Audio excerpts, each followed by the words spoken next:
제가 고등학교 때요, 저희 아버지께서 이제 목회를 하셨다고 제가 말씀을 드렸잖아요. 저희 아버지께서 이제 새로 청빙받아 간 교회가 맨날 이렇게 조그마한 지하교회 이런 거 이렇게 개척하시고 하시다가 처음으로 조금 이렇게 규모가 있는 교회에 갔습니다.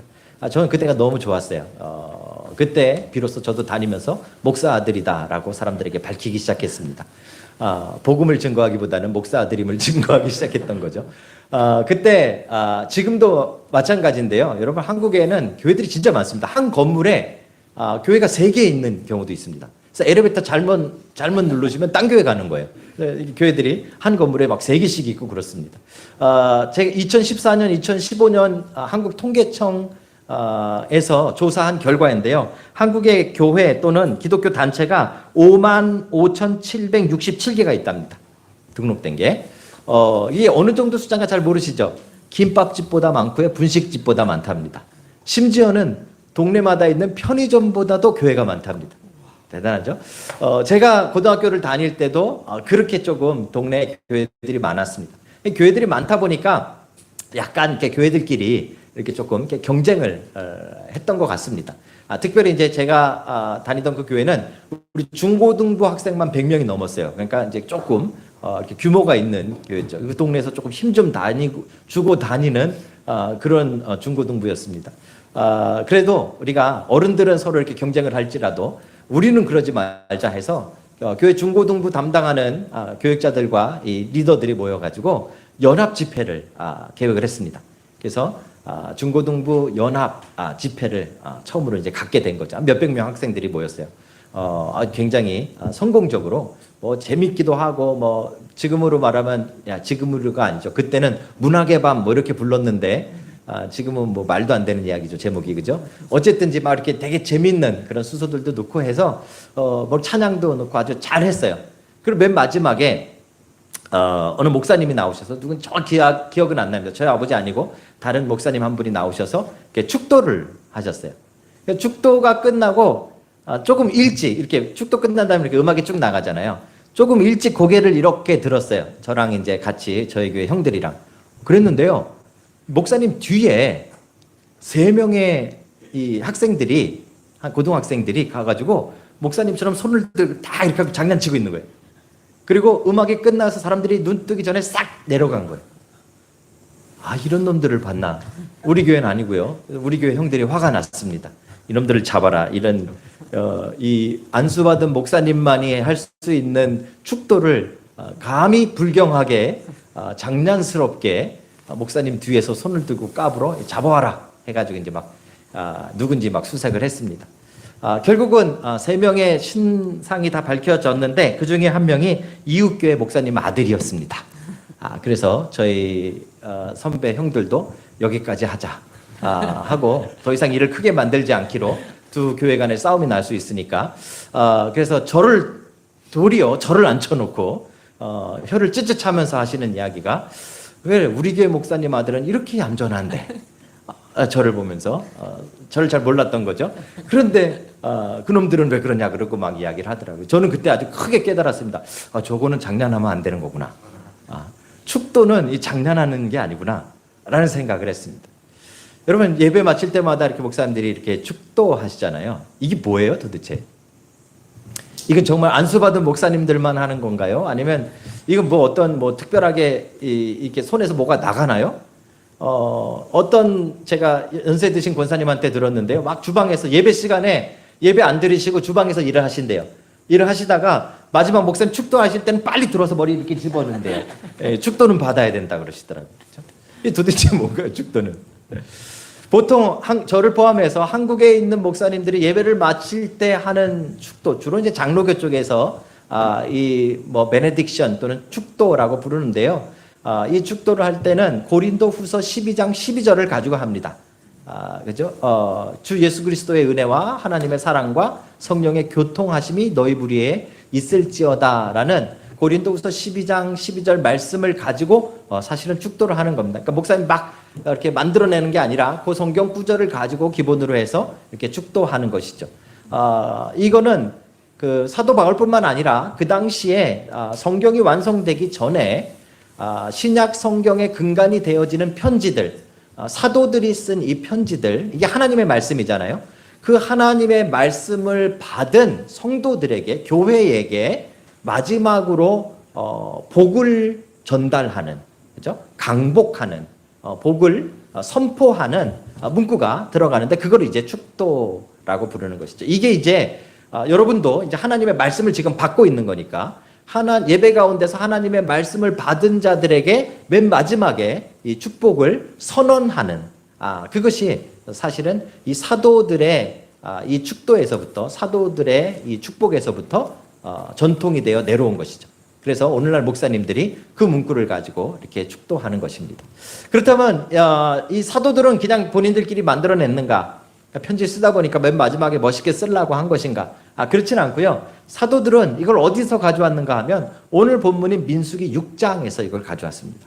하나님께서 모세를 통해서 아론, 그 당시에 제사장이었던 아론에게, 또는 그 아들들, 제사장들에게 이스라엘 백성들이 모일 때마다 너희가 이렇게 축복하라 라고 주신 말씀이 민수기 6장입니다. 그래서 이 부분을 아론의 축복이라고 부르기도 하고 제사장의 축복이라고도 부릅니다.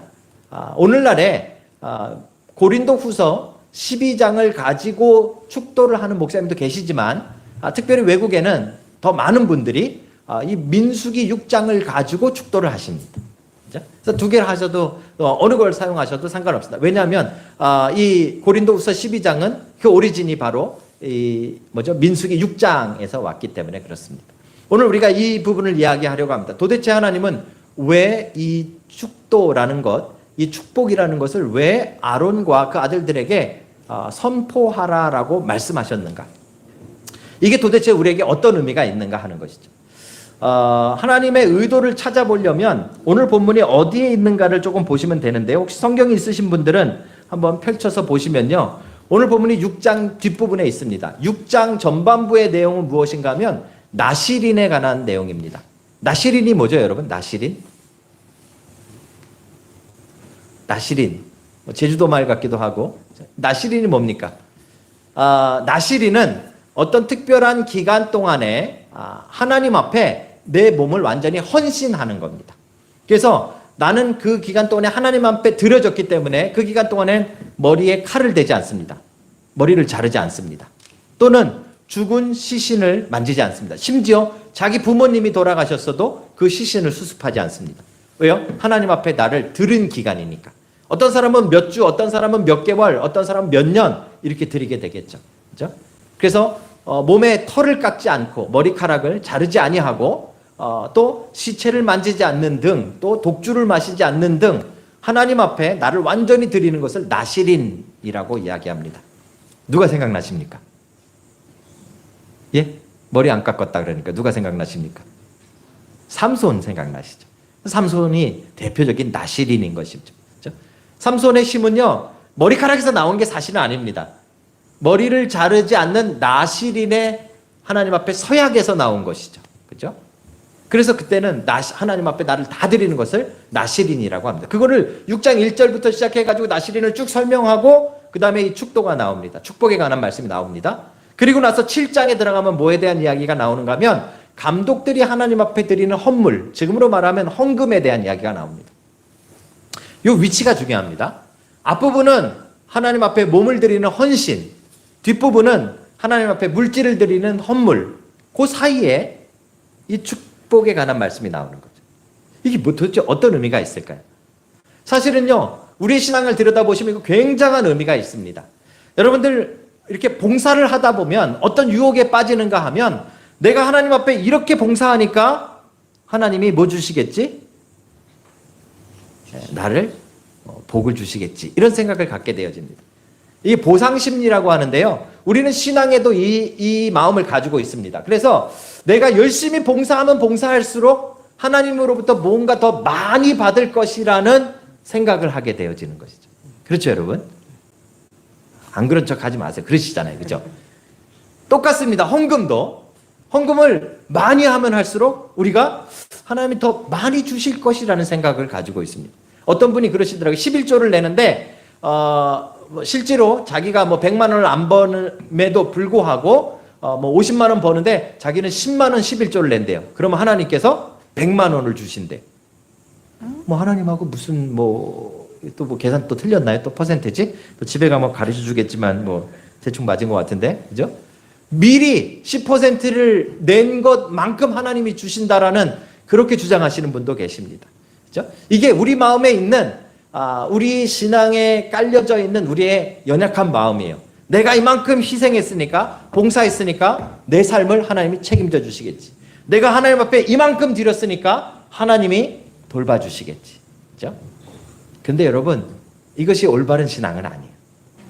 여러분과 저의 삶은 어디 위에 놓여져야 하는가 하면 여러분의 노력 위에도 아니고 여러분의 공로 위에도 아니고 여러분이 드린 물질 위에도 아니고 하나님이 주신 복 위에 우리의 삶을 세워야 된다라는 것이죠.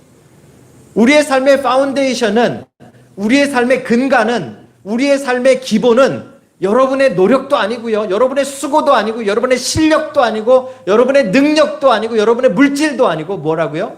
하나님이 주시는 복이라는 말입니다. 그게 오늘 말씀이 가지고 있는 그 위치에서 우리에게 보여주고 있는 특별한 의미입니다. 그렇다면 하나님이 우리의 삶을 어디에 얹으라고, 우리의 삶의 파운데이션으로 주신 복이 무엇일까요? 우리 주일학교 학생들이랑 나눴지만 우리 어른들도 한번 하나하나 짚어보십시다. 첫 번째 우리에게 주신 복은 무엇입니까? 24절입니다. 한번 같이 읽을까요? 시작.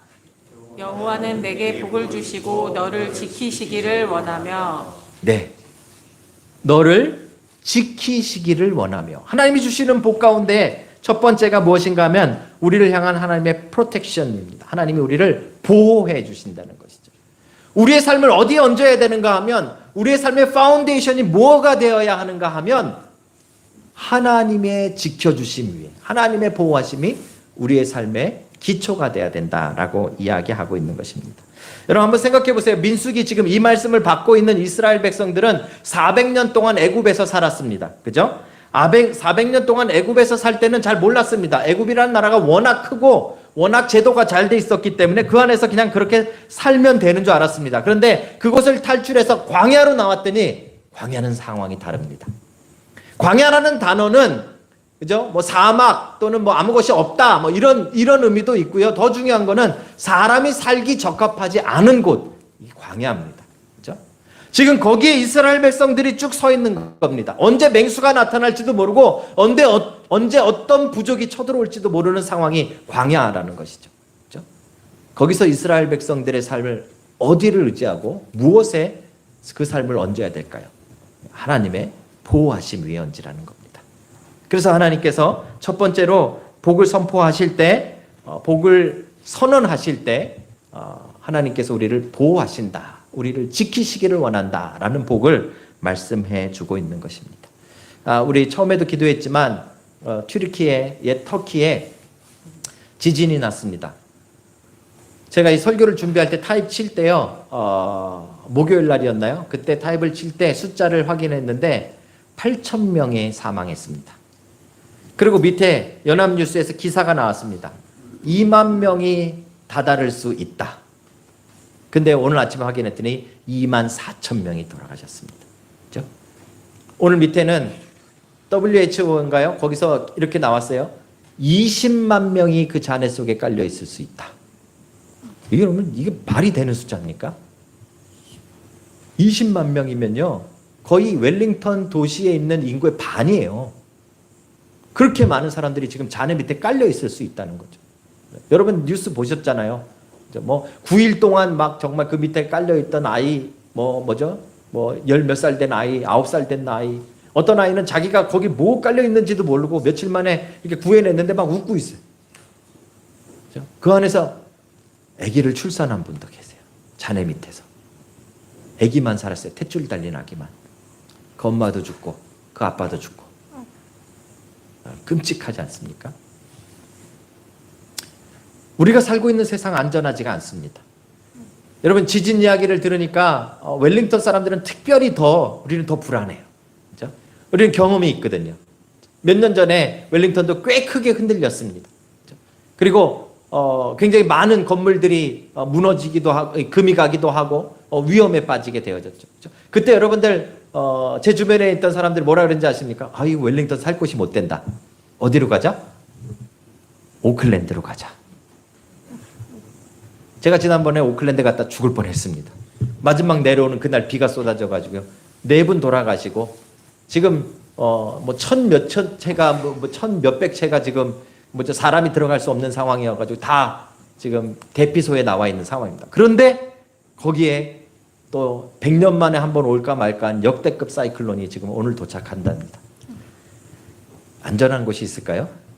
여러분 죄송하지만 어디로 도망가셔도 그냥 웰링턴 계세요.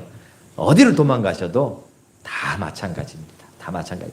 성경이 이야기하고 있습니다. 예수님이 다시 오실 재림하실 때가 가까우면 곳곳에 지진의 소문이 나고 전쟁의 소문이 나고 그죠? 난리의 소문이 날 것이다. 점점점 우리가 살기에 위험한 상황이 되어진다는 말입니다. 그게 실제입니다. 그 속에서 여러분의 삶을 어디에 얹으시겠습니까? 그 속에서 여러분의 인생을 어디에 얹으시겠습니까? 우리 인생의 파운데이션을 무엇으로 삼겠습니까? 오늘 하나님의 말씀이 하나님의 보호하심 위에 세우라고 말씀하고 계시는 것입니다. 여러분들에게 주시는 첫 번째 복, 첫 번째 약속은 하나님이 우리를 지켜주신다는 것입니다. 광야에 나와서 이제 덜덜 떨고 있는 이스라엘 백성들을 쫙 세워놓고 아론이 손을 들고 이제 이렇게 말하는 것이죠. 여호와는 너희에게 복을 주시고 너를 지키시기를 원하노라. 자, 여러분에게 이 놀라운 축복이 임하시기를 주의 이름으로 축복합니다. 두 번째는요. 우리의 삶을 어디에 얹어야 할까요? 우리의 삶의 파운데이션이 되는 두 번째 하나님의 복은 25절입니다. 25절 한번 같이 읽을까요? 다 같이 읽겠습니다. 시작. 여호와는 그의 얼굴을 내게 비추사 은혜 베푸시기를 원하며. 두 번째 우리의 인생을 얹을 파운데이션은 하나님의 은혜입니다. 그런데 어떤 목사님이 여기 중요한 부분이 있는데 그의 얼굴을 내게 비추사, 이 부분이 중요하대요. 그렇죠? 하나님은 영이시니까 얼굴이 있습니까? 없습니까? 하나님은 영이시기 때문에 얼굴이 없으세요. 그렇죠? 성경의 구약에 나와 있는 하나님의 손, 하나님의 등, 하나님의 발, 하나님의 얼굴, 이것은 우리에게 이해하기 쉬우라고 설명하시는 신인 동영론이라는 설명 방법이에요. 그렇죠? 그럼에도 불구하고 그의 얼굴을 우리에게 비추셨다, 이렇게 표현하고 있어요. 이게 뭡니까? 우리를 대면하신다, 이 말입니다. 그렇죠? 얼굴을 비추신다는 말 속에는요, 하나님의 성품, 하나님의 사랑, 하나님의 마음을 그 안에 담아 말씀하시는 거예요. 우리는 경험했잖아요. 그 코로나 때문에 비대면이라는 걸 우리 오랫동안 경험했지 않습니까? 대면하고 비대면은 완전히 다른 거예요, 여러분. 그렇죠? 특별히 하나님이 여러분의 얼굴 하나하나를 바라보시고 그 얼굴을 비추시며 여러분에게 은혜 베푸시기를 원하노라. 그렇죠? 우리의 삶을 얹어야 할 것은 바로 이 하나님의 은혜라고 이야기하는 것이죠. 은혜가 무엇입니까? 은혜란 자격 없는 자가 받는 것이 은혜입니다. 그렇죠? 자격 없는 사람에게 주시는 것이 은혜라는 것이죠. 여러분의 인생을 한번 돌아보십시오. 지금 한번 생각해 보십시오. 여러분의 인생에 받을만해서 받은 것이 많은지 아니면 받을만하지 않음에도 불구하고 하나님이 베풀어 주신 것이 많은지. 우리의 삶은 바로 그 하나님의 은혜 위에 세워야 하는 것입니다. 오늘 민수기에 나오는 이스라엘 백성들은요, 애굽에서 살았어요. 아까 말씀드렸듯이 애굽은 시스템이 잘 돼 있고 특별히 애굽은 이 나일강이 흐르고 있는데요. 이것이 엄청 중요합니다. 이 나일강 주변으로 이 삼각지라 그러죠, 그죠? 퇴적층이 쌓여가지고 농사가 엄청 잘 돼요. 그러니까 뭐 다른 데서는 1년에 한 번 거둘까 말 거를 여기는 1년에 3번, 4번 거두는 그런 땅이죠. 엄청난 땅이죠. 물이 마르질 않는 나일강이 있고요, 그죠? 그래서 여러분 요셉의 이야기를 보시면 다른 데 다 가물었는데도 애굽에만 곡식이 남아 있잖아요. 그게 이 나일강이 있기 때문에 그래요. 그래서 거기에 살던 이스라엘 사람들은 계속해서 이걸 봤어요. 심으니까 나는구나, 이걸 배운 거예요. 그죠? 그들의 삶도 마찬가지였어요. 노예였기 때문에 일을 해야 먹을 것을 줬던 거죠. 일을 안 하는데 먹을 걸 주지 않습니다. 일을 안 하면 절대로 주지 않습니다. 굶습니다. 그런데 일을 하면 주는 것이죠. 그렇죠? 이제 그것에 익숙해 있다가 광야에 나왔어요. 광야에 나왔는데 뭘 심으면 거둘 수가 없어요. 거둘 만큼 오래 머물지도 않아요. 뭘 심을 수도 없어요. 애굽과 완전히 상황이 달라진 거예요. 노력한다고 되는 게 아닌 거예요. 옛날에는 노력하면은 그냥 그것을 당연히 얻나 보다 생각했는데 실제로 광야에 나와 보니까 노력해도 안 되는 걸 경험하고 있는 거예요. 이게 되게 중요합니다. 그렇죠? 하나님이 노력해도 안 되는 걸 경험하고 있는 이스라엘 백성들에게 어떻게 인도하셨는지 아세요? 아침에 일어나니까 만나를 내려주셨어요. 이게 은혜예요. 이 사람들이 기도했기 때문에 내려주셨을까요? 이스라엘 백성들이 간절히 달라고 해서 매일같이 만나를 그때만 주시나요? 아니거든. 은혜로 주시는 거예요. 은혜로. 반석을 캐니까 물이 나오는 거예요. 그렇죠? 이제 이스라엘 백성들은 새로운 걸 경험하는 거예요. 자신들의 삶이 자신들의 노력과 자신들의 심은 것 위에 세워지는 것이 아니라 하나님의 은혜 위에 세워지는구나. 여러분의 신앙도 똑같은 걸 경험하셔야 돼요. 이 세상을 살면서, 광야 같은 세상을 살면서 심은 대로 거둔다 늘 이렇게 배웠잖아요. 죄송합니다. 거짓말이에요. 거짓말이에요. 노력하면 안 되는 것이 없다? 진짜 그렇게 생각하세요? 죄송하지만 거짓말이에요. 노력해도 안 되는 일 많아요. 심었는데 딴 사람들이 챙겨가는 거 많아요. 전도서가 이야기하잖아요. 네가 씨를 뿌릴지라도 딴 사람이 배부를 것이다. 그렇죠? 이게 우리가 살고 있는 지금 광야 같은 세상의 모습이라는 것이죠. 얼마 전에 제가 동영상을 봤는데요. 그냥 일반 동영상이에요. 그 사람 뭘 얘기하나 좀 이렇게 주의 깊게 봤어요. 그랬더니 코카콜라 이야기를 하더라고요. 여러분 코카콜라의 CEO가 얼마 버는지 아세요? 뭐 알아봤자 별로 우리하고는 상관이 없으니까 뭐 한 600만 불인가 뭐 얼마인가 하여튼 엄청 번대요. 그렇게 버는데 놀라운 사실은 이 사람은 CEO이기 때문에 한 반쯤 세금을 낸대요. 그런데 그거보다 더 많은 금액을 그 코카콜라에 투자한, 아마 워렌 버핏 같아요. 투자한 투자자는 세금을 안 내고 그걸 투자 금액으로, 그 뭐라 하죠? 이익으로 돌려받는다는 거예요. 그러면서 이 사람의 결론이 뭔지 아세요? 여러분, 바보같이 일해서 잘 살려고 하지 말고 잘 투자해서 잘 먹고 잘 사는 부자가 되십시오. 제가 그걸 보면서요, 이거 분명히 아닌데? 이러면 안 되는데? 여러분 그냥 다 직장 그만두고 다 뭐 주식하고 뭐 코인하고 이러면 안 되잖아요. 그죠? 안 되는데? 그런데 세상이 그런 모습인 거예요. 그죠? 여러분들에게 뭐 주식하고 코인 하라고 말씀드리는 거 아닙니다. 로또 사라고 말씀드리는 거 아닙니다. 그죠?